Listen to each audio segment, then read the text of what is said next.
If you looked at the news recently, you probably saw RBI trying to support the rupee.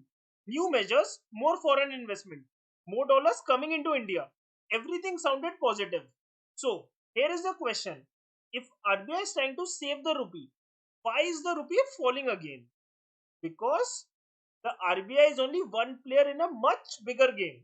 And by the end of this video, you will understand the three forces currently pushing the rupee down. Let us start with the biggest one, oil. India imports most of its crude oil, and oil is bought in dollars. So when the oil prices rise, India needs more dollars. More dollar demand means more pressure on the rupee. So even if RBI takes supportive measures, rising oil prices can cancel out part of that benefit. But oil isn't the only problem.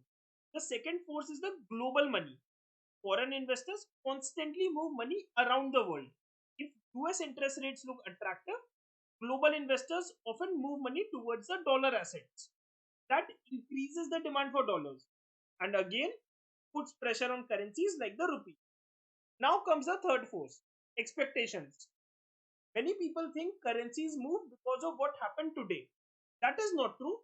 Currencies move based on what investors think will happen tomorrow. So, if the market expects higher oil imports, slower global growth, and stronger US dollar, then pressure can appear long before those events fully happen. And that is exactly why supporting a currency is so difficult. The RBI can help, but it cannot control the oil prices. It cannot control the global capital flows. And it definitely cannot control the expectation in the market. So, when you see headlines saying RBI supports the rupee, don't assume the rupee will immediately rise because currencies are influenced by thousands of decisions being made across the world every second. So, what is the real lesson? A currency isn't a report card for one policy.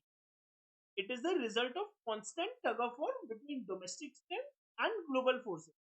And right now, those global forces are still very powerful.